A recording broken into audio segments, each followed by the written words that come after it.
দেখেন, বাংলাদেশে বিবারিয়ার লোকজনের চাইতে আপন আর অন্য কোনো জেলার লোকজন আমার নাই।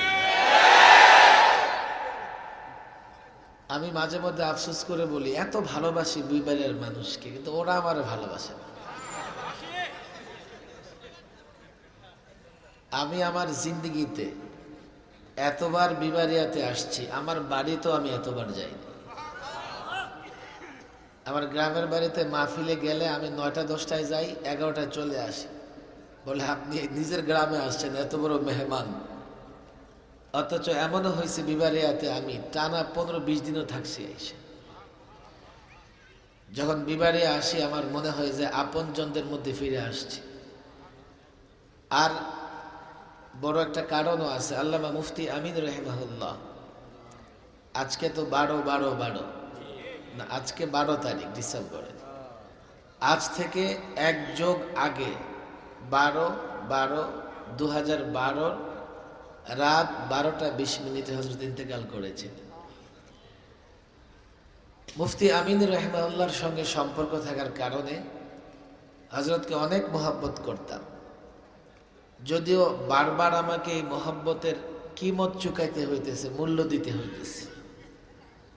আমার নাকি এটা অপরাধ যে আমি মুফতি আমিন রহিমাহুল্লাহর আদর্শ অনুসরণ করতে চাই। এই অপরাধের কারণে এই বিগত 1 যুগে টর্চার এমন কোনোটা নাই যে আমার উপর করা হয়। ঘরে বাইরে নানা জায়গা থেকে আমি টর্চারের মুখোমুখি হয়েছি। আল্লামা মুফতি আমিন রহিমাহুল্লাহকে যেহেতু ভালোবাসি, আর হুজুর বিবারিয়ার লোকদের খুব ভালোবাসতেন। এই মাঠে হুজুর কতবার আসছেন আপনারা গুনতে পারবেন? সেই সূত্রে আমিও আপনাদের ভালোবাসি। তবে আমি আপনাদের কাছে কোনো ভালোবাসা চাই না। আমার ভালোবাসাটা একপাক্ষিক, নিঃস্বার্থ। আমি চাই যদি কখনো আপনারা বুঝেন এটা, বা এটা মনে করেন যে আমি দ্বীনের জন্য কোনো কাজ করতেছি, দ্বীনই সেই কাজে আপনারা সহযোগী হবেন তো ইনশাআল্লাহ। ব্যক্তিগতভাবে কোনো টার্গেট, কোনো ইচ্ছা আমার নাই। এই সোহেলপুর মাঠ বড় বরকতময় মাঠ। আমি প্রায় সময় কথা বলি যে বিবারিয়ার সাধারণ মানুষ যেটুকু ইসলাম জানে আলেম ওলামাদের জবান থেকে শুনে শুনে, বাংলাদেশের অনেক এলাকায় দেখা যাবে আলেম ওলামাদের মধ্যেও এই ধরনের অনেক বিষয় জানাশোনা নাই। আমি এই ছাত্র সংগঠনের সভাপতি সেক্রেটারিকে ডাকলাম কেন জানেন? আসলে শুধুমাত্র এই ছাত্র বা আলেম ওলামারা একদিনের মাহফিল করে দায়িত্ব শেষ করতে পারবে, একদিনের মাহফিলের মাধ্যমে দাঁড়াতে পারবে না। এই ছাত্র সমাজকে নিয়ে আল্লামা মুফতি আমিন রহিমাহুল্লাহ অনেক স্বপ্ন দেখতেন। আজকে একটা বক্তৃতা হজরতের আমি শুনতেছিলাম আলামিন সংস্থার মাহফিলে। হাটহাজারীতে ঐতিহাসিক একটা মাহফিল হয় আলামিন সংস্থা। কিছু কথা বলেছিলেন 1 যুগ আগে, 1 যুগ না 1.5 যুগ আগে। তখন তো মনে হয়েছে এটা কি হবে আসলে, কিন্তু বর্তমান বাস্তবতায় দেখা যায় আল্লামা মুফতি আমিন রহিমাহুল্লাহ যা বলেছেন আমরা চোখে তা দেখতে পাচ্ছি। আমি আসার সময় গাড়িতে বলছিলাম, আমি এই সোহেলপুরের লোকদের কি ওয়াজ করব? দ্বীনের এমন কোনো বিষয় নাই যে ওনারা জানে না। মোটামুটি নামাজ, রোজা, হজ, যাকাত, গরিবদের খাওয়ানো, দান করা, সদকা করা, বলেন দেখি এমন কোনো বিষয় আছে যে বিষয় অন্তত 1000 বক্তৃতা আলেমদের কাছ থেকে শোনেন নাই? আমি মাহফিলে পৌঁছার আগে একটা চিন্তা করি যে মাহফিলে কি আলোচনা করব, কি বিষয় নিয়ে আলোচনা করা উচিত। এখানে এসে আমি দিক বেদিক হারিয়ে ফেলেছি। তাদের সামনে কি আলোচনা করব? ওনারা তো সব জানেন। এই মিডিয়া বসো, আর ডিস্টার্ব করো না। আচ্ছা, এখন আর নাড়াচাড়া দরকার নেই, যে বসে পড়ো মাশাআল্লাহ। আজকে আর এখন করা যাবে না, এখন সময়ও বেশি নাই, একটু দয়া করে শুনেন। তবে আমি বন্দি জীবনে দেখেন, এখানে তো সাধারণত মাহফিলে সব দলের লোকজনই থাকে, কথা ঠিক না বেঠে? দল এবং রাজনীতি এটা একটা দুর্বল জিনিস। অত্যন্ত দুর্বল জিনিস। দল এবং রাজনীতির মোকাবেলায় ইসলাম অনেক বেশি শক্তিশালী। দল এবং রাজনীতি এটা অনেক ক্ষেত্রেই এতটা নিম্নমানের হতে পারে যে নিজের দলের কর্মী নিজের দলের নেতার 14 গোষ্ঠী উদ্ধার করে বক্তৃতা করে বকাঝকা করে। কথা ঠিক না বেঠিক? ইসলাম এতটা উঁচু, এতটা মহান, এতটা মহৎ, এই দুটোর মধ্যে আসলে কোনো তুলনাই চলে না।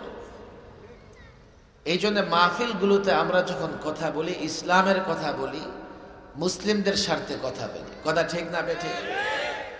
কোনো দলের পক্ষে কিংবা কোনো দলের বিপক্ষে নয়। তবে কিছু কথা এমন আসে এটা যে কারো বিরুদ্ধে যেতে পারে। কথা ঠিক না বেঠিক? নামাজ নিয়ে কথা বললে, থাক থাক বাবা, তুমি উঠছো কেন রে বাবা রে? এত কষ্ট করে থামাইলাম, এখন আর ক্যামেরাটা ধরিস না, তোরা যা হয়েছে হয়েছে রে বাবা।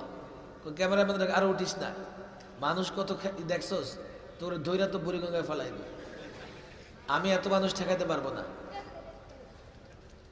উঠিস না বাবা, আর উঠিস না। যাবি কেন নাকি? আচ্ছা তো নিয়ে গেলে যা। ক্যামেরা লাগাবি তো লাগা, শেষবারের মতো সুযোগ দিলাম, লাগা।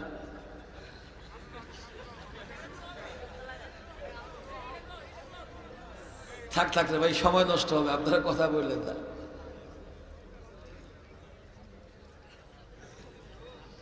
ওদের আসলে হয়েছে কি জানেন, ওই যে ডিএসএলআর ব্যবহার করে না, এগুলোর আবার 30 মিনিট পর নাড়াচাড়া করা লাগে। এলাকার মানুষ বেটা ক্যামেরা বিশ্বাস করে, ওরা তো সরাসরি বড় বড় আলেম বুজুর্গ দেখে অভ্যস্ত। কথা ঠিক না বেঠিক? ওরা ক্যামেরায় কি দেখবে? বিবারিয়ার কত বড় বড় বুজুর্গ ওলামা একরাম এখানে বয়ান করছে, ওদের ক্যামেরা লাগে না, চোখ দুটোই যথেষ্ট। বন্দি জীবনে আমি এই বিষয়টা বারবার চিন্তা করছি। আপনারা আমার কথা বোঝার চেষ্টা করেন যে আমরা তো সকলের জন্য দোয়া করি, সকলের মঙ্গল কামনা করি, সকলের জন্য হেদায়েত চাই। তাহলে রাজনীতির নামে কিছু যুবক আমাদের বিরুদ্ধে কেন চলে যায়? বলবেন হুজুর আপনারা তো আমাদের জন্য হুমকি, আপনারা আমাদের জন্য হুমকি, সরকার ফেলে দিবেন, এই করবেন সেই করবেন। আমি বলি দেখো, শুধু লাস্টেরটা শোনো, আগেরটা শোনো না। আলেম ওলামাদের বক্তৃতায় যদি একটা কথা থাকে, যদি ইসলামের কোথাও যদি বিরোধিতা হয় আর আমরা প্রতিবাদ করার পরে তোমরা যদি কর্ণপাত না করো, তো এদেশের মানুষ তোমাদের মানবে না, তোমাদের এমনি ক্ষমতা ছেড়ে চলে যেতে হবে। আমরাও মানব না। কেন মানব না? আমরা ইসলামের কোনো বিষয় নিয়ে আমরা কারো সঙ্গে আপোষ করতে পারবো? 3 বার বন্দি রেখেছো, যাও মাফ করে দিলাম, আমি আমার কোনো আপত্তি নাই, কোনো অভিযোগ নাই। কষ্ট দিয়েছো, মাফ না চাইলেও মাফ করে দিলাম, আল্লাহ হেদায়েত দান করুক। কিন্তু ইসলামের কোনো বিষয় যা আমরা মনে করি তোমাদের দ্বারা লঙ্ঘিত হচ্ছে, আলেমরা মনে করে ইসলামের এই বিষয়টার ব্যাখ্যা এটা হবে, আলেমরা যদি মনে করে ইসলামের এই বিষয়টাকে এইভাবে হ্যায় প্রতিপন্ন করা হচ্ছে, ইসলামী শিক্ষাকে সংকুচিত করা হচ্ছে, তখন যদি তোমরা মনে করো যে না না আলেম ওলামাদের দাবি মানবে না, তোমরা পশ্চিমাদের খুশি করবে, আলেম ওলামাদের কথায় কর্ণপাত করবে না, আমরা তখন কি করব? ইসলাম ছেড়ে দেব না ইসলামের কথা বলতে থাকবো? আমরা তখন কি করব? ইসলাম ছেড়ে দিয়ে তোমাদের সঙ্গে আপোষ করব? আল্লাহর কসম, হক্কানি কোনো আলেম, হক্কানি কোনো তালিবুল ইলম, হক্কানি কোনো মুসল্লি ইসলামের কোনো বিষয় নিয়ে, কোনো বিষয় বাদ দিয়ে, কোনো বিষয় কাটছাট করে কারোর সঙ্গে আপোষ করতে পারে না।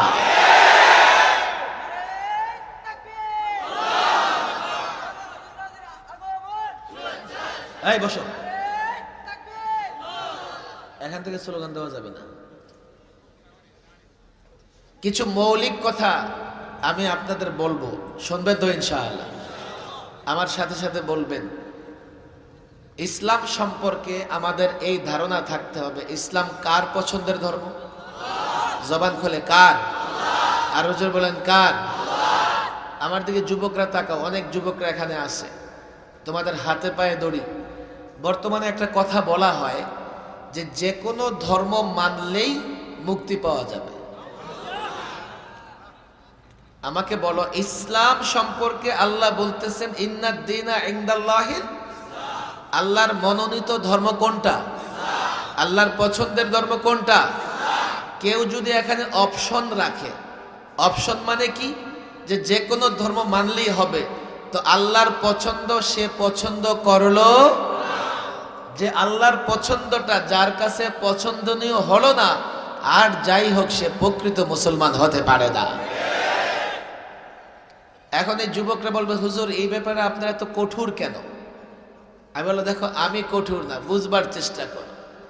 ওমাই ইয়াবতাগি গায়রাল ইসলামি দীনান ফালাই ইউকবালা মিন, পরিষ্কার ঘোষণা, ইসলাম ছাড়া অন্য কোন ধর্ম যদি তুমি তালাশ করো, গ্রহণ করো, সেটা আল্লাহর কাছে গ্রহণযোগ্য হবে। যুবক, আমার অপরাধ কোথায়? এখন আবার পণ্ডিত টাইপের যারা, তারা বলবে হুজুর কেন, আল্লাহ তো আরো ধর্ম পাঠিয়েছে, তাওরাত, জাবুর, ইনজিল, আল্লাহ তাবারক ওয়া তাআলার গ্রন্থ। হযরতে মূসা, হযরতে ঈসা, হযরতে দাউদ, তারা আল্লাহ পাকের পয়গম্বর, নবী, ধর্মের প্রবক্তা। আমরা সেই ধর্ম মানতে পারবো না? আমি বলি দেখো, ইসলাম ছাড়া বাকি যত ধর্ম আছে দুই ভাগে ভাগ করো। কিছু ধর্ম মানুষ নিজে তৈরি করেছে, অনুর্বর মস্তিষ্কের কল্পনা কিছু ধর্ম নিজে হাতে বানায়, বানায় সেজদা করে বলে যে আমার এটা দেন ওইটা দেন। আরে তুমি যাকে নিজের হাতে বানিয়েছো তুমি তো তার সৃষ্টিকর্তা, আর আমাদের সৃষ্টিকর্তা কে? আবার এইভাবে তারা তাদের দেবতা, তাদের খোদা বানিয়ে রেখেছে 33 কোটি, আছে না নাই? আমি তো অবাক হয়ে যাই, 33 কোটির কেমনে সন্তুষ্ট করে, 33 কোটির গোলামি কেমনে করে? এক আল্লাহকে সন্তুষ্ট করতে পারি না, এক আল্লাহর গোলামি করতে পারি না। সামান্য একটু চিন্তা করলে বোঝা যায় যে আসলে নিজের হাতেই তো বানায়, সন্তুষ্ট করা লাগে না। 2-4 দিন একটু উদযাপন করে, উৎসব করে, পরে আবার খোদারে পানিতে ভাসাই দিয়া তাদের সব কিছু কমপ্লিট করে। আসমানি গ্রন্থ, আসমানি ধর্ম বুঝেন। আজকে পৃথিবীতে খ্রিস্টান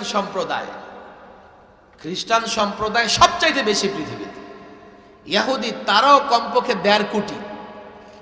এই যে ধর্মগুলো আছে এই পৃথিবীতে, এই খ্রিস্টান এবং ইহুদি ধর্মের প্রচারণা অনেক বেশি। তাদের হাতে অর্থ আছে, গোটা দুনিয়াতে তারা এই মিশন চালু করে রেখেছে। কেউ যদি বলে হুজুর আসমানি গ্রন্থ বা আসমানি ধর্ম, সেগুলো তো মানা যাবে, কেন মানা যাবে না? আল্লাহ পাঠিয়েছে। আমি বলি তুমি মানবা কি মানবা না, এটা দ্বিতীয় বিষয়। প্রথম বিষয় হচ্ছে মানা সম্ভব না।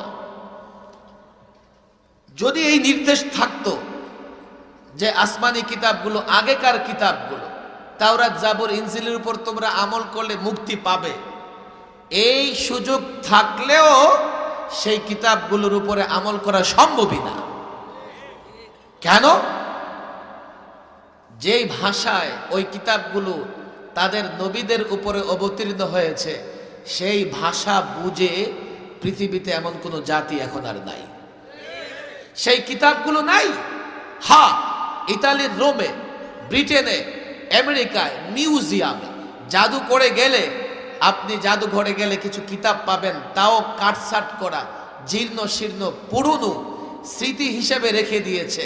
না পড়ার যোগ্যতা রাখে কেউ, না বুঝার যোগ্যতা রাখে।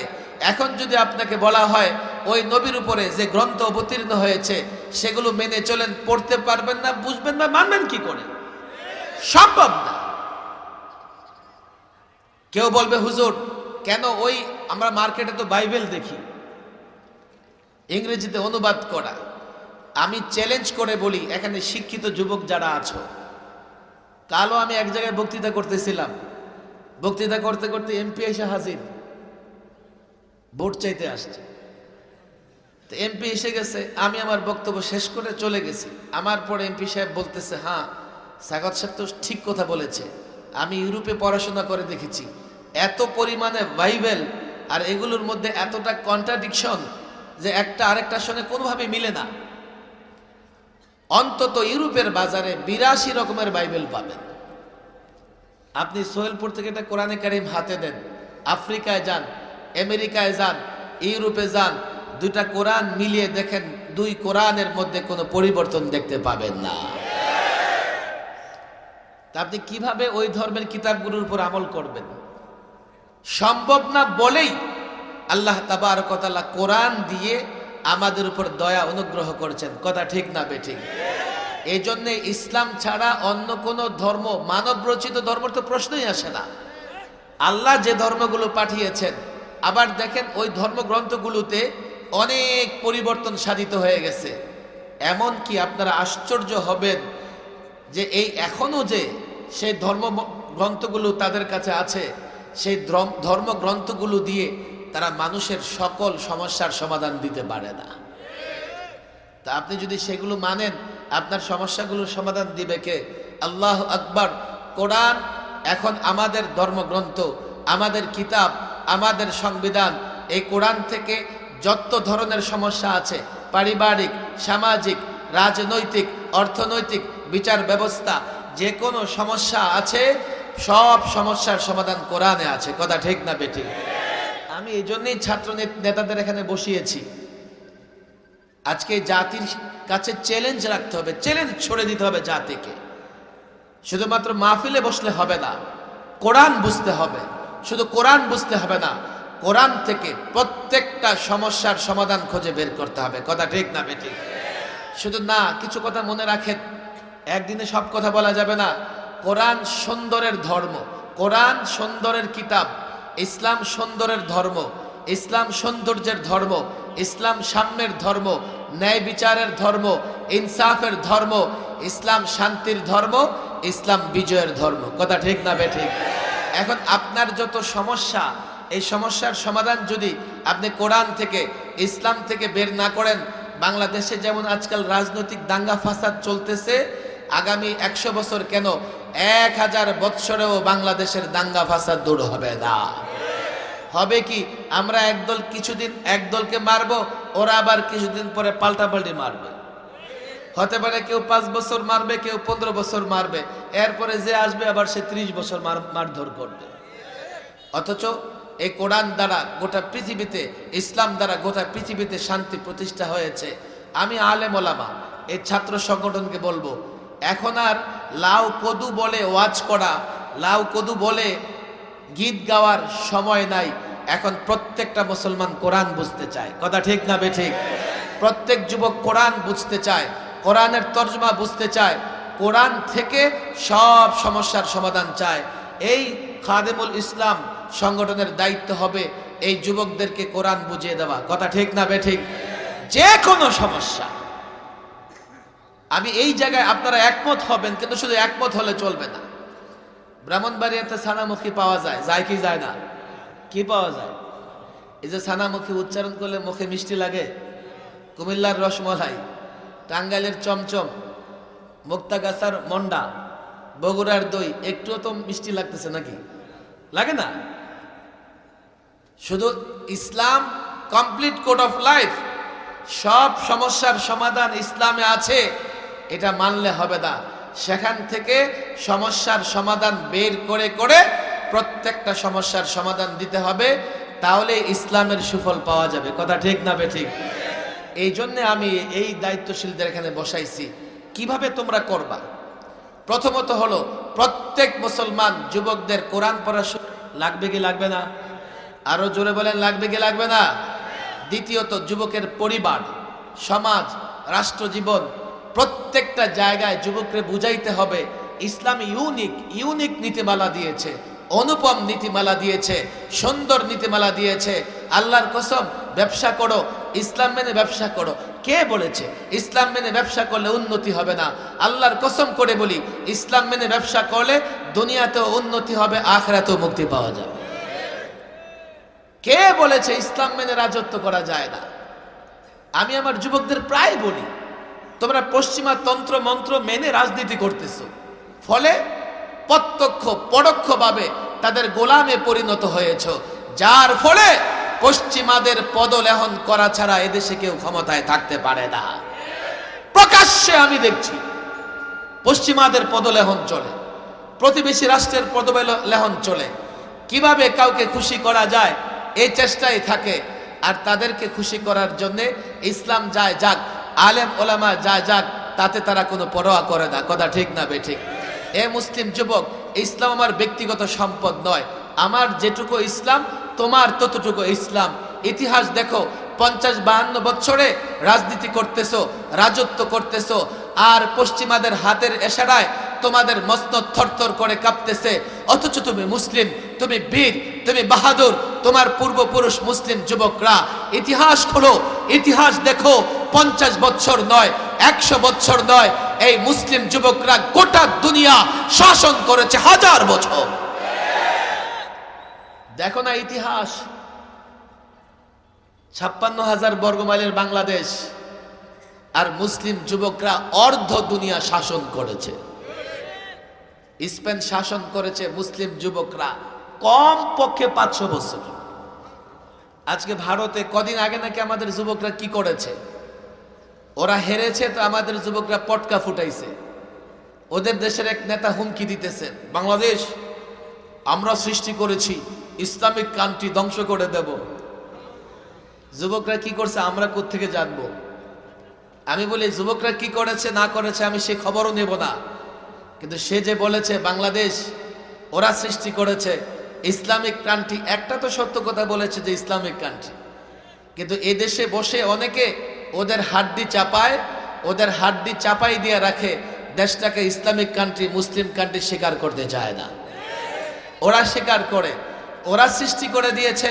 আমি এই যুবকদের বলি, জানো তোমরা শুধু ভারতে মোগল শাসকরা, ইতিহাস তোমরা জানো না, শুধু মোগলরা মুসলিম মোগলরা এই ভারত কম পক্ষে 400 বছর শাসন করেছে। তোমরা পড়ো, আকবর থেকে শুরু করে নিয়ে পড়ো না কেন, এই শাখা কত, টিপু সুলতানের ইতিহাস তোমরা পড়েছো। 400 বছর গোটা ভারত মুসলমানরা শাসন করেছে। কি দিয়েছে ভারতকে জানো? 200 বছরের কাছাকাছি হয়ে গেছে ভারত মুসলমানদের অধীনে নাই, কিন্তু এখনো যদি দিল্লির দিকে তাকাও তো মুসলমানদের স্থাপনা ছাড়া তেমন কিছু দেখতে পাবে না। দিল্লিতে কি দেখবা? লালকেল্লা মুসলমানদের স্থাপনা, কুতুব মিনার মুসলমানদের স্থাপনা, আগ্রার তাজমহল মুসলমানদের স্থাপনা, আজমিরিতে যাবা মুসলমানদের স্থাপনাকে ঘিরে আজমিরি তৈরি হয়েছে। দিল্লি দিল্লি দিল্লি, শুধু দিল্লি নয়, বাংলাদেশে দেখো কোথায় যাবা, লালবাগ কেল্লা, নবাব বাড়ি, আহসান মঞ্জিল, সোনারগাঁয়ে যাবা, দেখো না কেন এই মুসলিম শাসকরা 400 বৎসর শুধু মোগলরা ভারত শাসন করেছে। ভারতের উন্নতি, ভারতের অগ্রগতি, ভারতের শান্তি প্রতিষ্ঠায় তোমার মতো মুসলমানদের অবদান আছে। ইতিহাস না জানলে করবা তুমি সব, আর ওরা তোমাকে ঠেলে জঙ্গিবাদ বানাবে, সন্ত্রাসবাদ বানাবে, ওরা তোমাকে উগ্রবাদ বানাবে। অথচ বাংলাদেশ সাম্প্রদায়িক সম্প্রীতির দেশ। কথা ঠিক না বেঠিক? এদেশে ধর্মের নামে কোনো মারামারি নাই, কোথাও ধর্মের নামে মারামারি হয় না, হতেই পারে না। কেন হবে? এই মাহফিলগুলোতে বরাবরই বলা হয় জোর করে কাউকে মুসলমান বানানো যায়। ইসলামে অনুমতি নাই যে আপনি কোনো ধর্মের উপাসনালয়ে কোনো ধর্মের ব্যক্তি গোষ্ঠীর উপরে আঘাত করবেন। এই জন্য বাংলাদেশে 90% মুসলমান হওয়ার পরেও ধর্মে ধর্মে মারামারি নাই। আর প্রতিবেশী দেশে গিয়ে দেখেন গরু জবাই করা যায় না, আজান দেওয়া যায় না, নামাজ প্রকাশ্যে জায়গায় পড়া যায় না। বাংলাদেশে সাম্প্রদায়িক সম্প্রীতি কেন? আমরা মুসলমান, আমরা শান্তিপ্রিয়, আমরা আমাদের যে ধর্ম এই ধর্ম সকলের অধিকারের কথা বলে। কথা ঠিক না বেঠিক? আজকে এই জিনিসটা বদ্ধমূল করে দেবেন। ইসলাম কার পছন্দের ধর্ম? আরো যে কার পছন্দের ধর্ম? সেকুলার হবেন না, মাফ চাই, ক্ষমা চাই। আপনারা ব্রাহ্মণবাড়িয়ার মানুষ, ধর্ম নিরপেক্ষ হওয়ার কোনো সুযোগ নাই। বলবে যে হুজুর ধর্ম নিরপেক্ষ মানে আমার ধর্ম আমি, আপনার ধর্ম আপনি। আরে ভাই, যদি সংজ্ঞা এটা হয় যে আমার ধর্ম, যদিও আপনি এখন ডিকশনারি খোলেন, আপনি এখন মিস্টার গুগলকে জিজ্ঞেস করে যে সেকুলার মানে কি, যদি আমি আপনার ব্যাখ্যা মেনে নেই যে আমার ধর্ম আমি, আপনার ধর্ম আপনি, তো ইসলাম তো এটা কাউকে জবরদস্তি করে না। ইসলাম তো প্রত্যেককে তার ধর্ম পালনের স্বাধীনতা দিয়েছে। তাহলে ইসলাম মানলে সমস্যা কোথায়? সেকুলার কেন বলতে হবে? ভালো করে বোঝার চেষ্টা করেন। যদি বিষয় এমন হয় যে সবাই তার ধর্ম পালন করবে, তো ইসলাম তো এই সুযোগ দিয়েছে, সবাই তার ধর্ম পালন করতে হবে, তো তুমি ইসলাম না বলে সেকুলার কেন বলতেছো?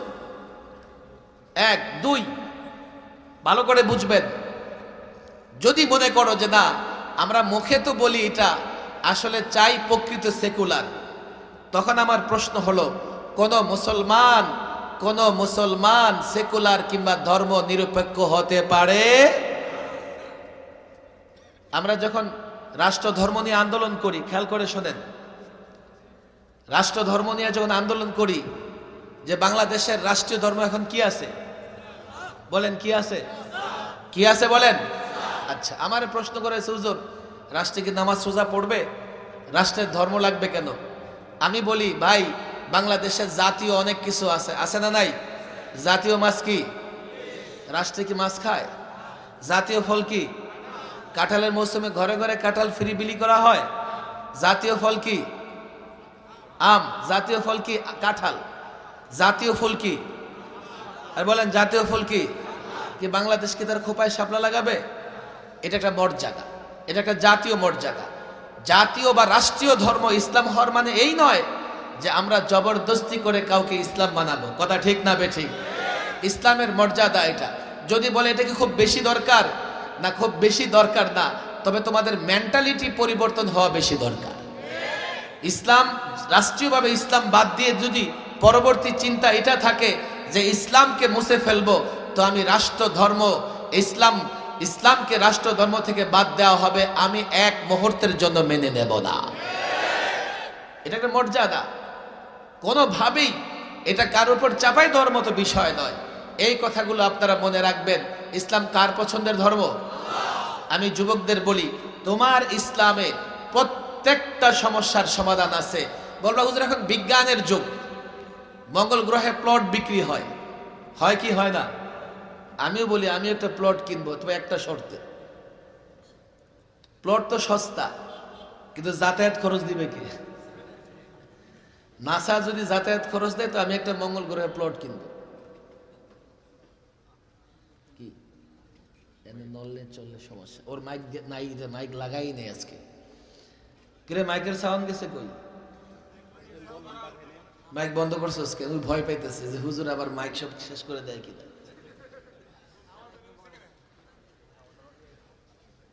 যাই হয়েছে, আমার আলোচনা শেষ পর্যায়ে আসছে। আমি আপনাদের যেটা বলি ভালো করে শোনেন, ইসলাম এটা এমন এক কমপ্লিট কোড অফ লাইফ, আমাদের সকলের কল্যাণের কথা এখানে আছে। কথা ঠিক না বেঠিক? বিজ্ঞানের চর্চা হয়, বিজ্ঞানের উৎকর্ষ সাধিত হয়।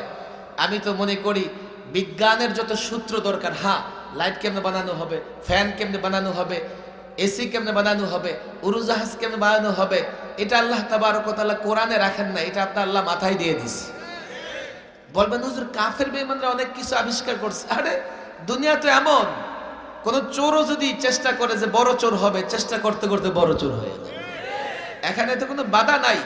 একটা সময় মুসলিমরা চেষ্টা করেছে, তো জ্ঞান বিজ্ঞান সব মুসলমানদের হাতে ছিল। মুসলমান রাষ্ট্র ক্ষমতা হারিয়ে এখন ঘরে বসে গেছে, তো মুসলমানদের আর এখন বিজ্ঞান চর্চা হয় না। কথা ঠিক না বেঠিক? সত্যিকার অর্থে এই যুবকরা তো পড়ে, নানান বিষয়ে যুবকরা পড়াশোনা করে। ইসলাম জ্ঞান বিজ্ঞানের যত বিষয় আছে সব বিষয় নিয়ে ইসলাম নির্দেশনা দিয়েছে। কথা ঠিক না বেঠিক? এই জন্য ইসলাম সম্পর্কে আমরা হীনমন্যতায় ভুগবো না। ইসলাম সম্পর্কে আমাদের কনসেপ্ট, ধারণা স্পষ্ট থাকবে, আমরা সবাই ইসলাম মানি। কথা ঠিক না বেঠিক? আমরা ইসলামের কথা বললে জঙ্গিও হব না, সন্ত্রাসী হব না। কেননা ইসলাম সহনশীল ধর্ম, ইসলাম উদার ধর্ম, সাম্যের ধর্ম, অধিকারের ধর্ম। ১৫০০ বৎসর আগে ইসলাম এসছে, ১২০০ বৎসর পর্যন্ত ইসলাম চলেছে, তাও ইউরোপে, আফ্রিকায়। ইসলামে যদি ন্যায় বিচার না থাকতো, এতদিন গোটা পৃথিবীতে ইসলাম টিকে থাকতে পারতো না। এই জন্যে ইসলাম সম্পর্কে কনসেপ্ট ক্লিয়ার। আমরা সবাই মুসলিম, কথা ঠিক না ঠিক? আমাদের ধর্ম কি? বলেন আমাদের ধর্ম কি? আমাদের ধর্ম কি? আমার স্পষ্ট ঘোষণা, আমি এটা আলেমদের পক্ষ থেকে বলি, আলেমরা আছে, যেখানে যেটুকু ইসলাম থাকবে সেখানে ততটুকু শান্তি থাকবে, কথা ঠিক না বেঠিক? ইসলাম থাকবে না তো শান্তি থাকবে না। তুমি আর যাই করো, ক্ষমতায় থাকো আর বিরোধী দলে থাকো, ইসলাম না থাকলে শান্তিতে থাকতে পারবে না। আল্লাহ তাবারক ওয়া তাআলা এই মাহফিলকে কবুল আর মঞ্জুর করে নিন। যদিও আমি আয়োজকদের বলি, এখন আর রাগ করা চলবে না। আমি তো এশার পর বয়ান করবো বলছি না, দোয়া করলে কেমন হবে? না না, দোয়া করলে মানুষ চলে যাবে। দোয়া করবো নাকি? আর পারবো না, আরেকদিন আসবো না ইনশাআল্লাহ। রাস্তাটা ভালো হয়ে যাক তো তাড়াতাড়ি চলে আসবো ইনশাআল্লাহ। আজকে এতটুকু মনে রাখতে পারেন তো, আমরা ইসলাম মানবো তো ইনশাআল্লাহ। দুরূদ শরীফ পড়েন সকলে। হ্যাঁ, এত রাত পর্যন্ত থাকবে না, ঠিক আছে? এরপর আলোচনা। আল্লাহুম্মা আনতাস সালাম ওয়া মিনকাস সালাম তাবারাকতা ইয়া যাল জালালি ওয়াল ইকরাম। ربنا ظلمنا أنفسنا وإن لم تغفر لنا وترحمنا لنكونن من الخاسرين يا رب العالمين يا الله يا حي يا قيوم আল্লাহ তাবারক ওয়া তাআলা বিকেল থেকে প্রায় মধ্যরাত পর্যন্ত যারা কোরআনে কারিমের এই মাহফিলে বসে আছে, আলেমদের আলোচনা শুনেছে, আল্লাহ আমাদের সকলকে তুমি তোমার দ্বীনের জন্য কবুল করে নাও।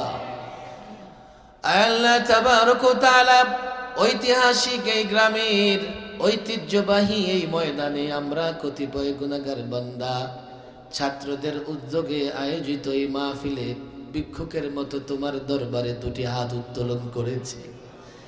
মালিক, জীবনে যত গুনাহ করেছি, অন্যায় করেছি, জেনে করেছি না জেনে করেছি, কর্মের ভুল, চিন্তার ভুল, কর্মসূচির ভুল, কর্মপন্থার ভুল, কর্মে অক্ষমতা, বীরতা, কাপুরুষতা, আল্লাহ সমস্ত ভুলের জন্যে দুঃখিত, লজ্জিত, অনুতপ্ত।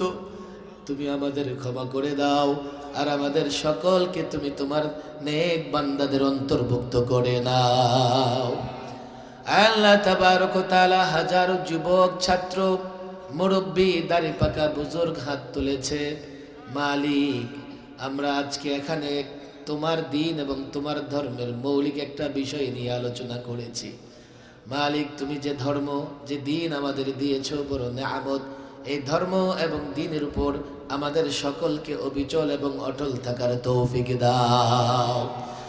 আল্লাহ, সেকুলারিজমের ফিতনা থেকে বাঁচার তৌফিক দাও। মালিক, প্রত্যেকটা মুসলমানকে তুমি পরিপূর্ণ দ্বীন বুঝার তৌফিক দাও। রাজনৈতিক দাঙ্গা হাঙ্গামা বন্ধ করে দাও। বাংলাদেশের সকল মুসলমানকে এক এবং নেক হয়ে একত্রে বসবাস করার তৌফিক দাও। আল্লাহ তাবারক ওয়া তাআলা সোহেলপুরবাসীকে কবুল করে নাও। প্রত্যেকটা যুবককে তুমি কবুল করে নাও। প্রত্যেকটা ছাত্রকে তুমি আলেমে বা আমল বানায়া দাও। আল্লাহ, এই সংগঠনকে এলাকায় হেদায়েতের লক্ষ্যে, দ্বীনের আলো, কোরআনের আলো ঘরে ঘরে পৌঁছে দেওয়ার লক্ষ্যে আরো বেশি কাজ করার তৌফিক দাও। আল্লাহ তাবারক ওয়া তাআলা আমাদের সকলকে ইসলাম বুঝার তৌফিক দাও। মালিক, ইসলামের প্রত্যেকটা নেয়ামত অনুধাবন করার তৌফিক দাও। আল্লাহ তাবারক ওয়া তাআলা ইসলামের শান্তি আমাদের নসিব করো। আল্লাহ, গ্রামের মাটির নিচে আমাদের আত্মীয় স্বজন, ভাই ব্রাদার, আত্মীয় স্বজন যারা শুয়ে আছে, প্রত্যেকের কবর তুমি জান্নাতের বাগান বানায়া দাও। আল্লাহ, আজকে 12 তারিখ ডিসেম্বরের, আজ থেকে এক যুগ আগে বিবারিয়ার একজন সিংহ পুরুষ আল্লাহ আল্লামা মুফতি আমিনী দুনিয়া থেকে বিদায় নিয়ে চলে গেছে। আল্লাহ, সর্বশেষ গৃহবন্দী থাকা অবস্থায় তিনি তোমার সান্নিধ্যে চলে গেছে। আল্লাহ তোমার কাছে ফরিয়াদ, তুমি তার মাকবারাকে নূর দ্বারা পরিপূর্ণ করে দাও। আল্লাহ তার আদর্শ, তার চেতনা আমাদের লালন করার তৌফিক দাও। আল্লাহ বিবারিয়ার বড় হুজুর ফখরে বাঙ্গাল থেকে শুরু করে মুফতি নুরুল্লাহ সাহেব, যত বুজুর্গ বিবারিয়ার মাটিতে আগমন করেছে, প্রত্যেকের কবরগুলোকে তুমি নূর দ্বারা পরিপূর্ণ করে দাও। এই বিবারিয়াকে তুমি ফিতনা ফাসাদ থেকে হেফাজত করো। এখানকার প্রত্যেকটা আলেমকে তুমি যোগ চ্যালেঞ্জ মোকাবেলা করে দ্বীনের দাওয়াত গোটা পৃথিবীতে ছড়িয়ে দেওয়ার তৌফিক দাও। আল্লাহ তাবারক ওয়া তাআলা এখানকার যুবক, বৃদ্ধ, ছাত্র প্রত্যেকের মধ্যে তুমি ঈমানি বন্ধন তৈরি করে দাও। ঈমানি এমন বন্ধন তৈরি করে দাও, কোনোদিন যেন সে বন্ধন নষ্ট না হয়, অটুট থাকে যেন মালিক। আল্লাহ তাবারক ওয়া তাআলা এই গ্রামে তুমি তোমার খাস রহমত নাজিল করো, ঘরে শান্তি নাজিল করো। আল্লাহ মহল্লায় শান্তি নাজিল করো।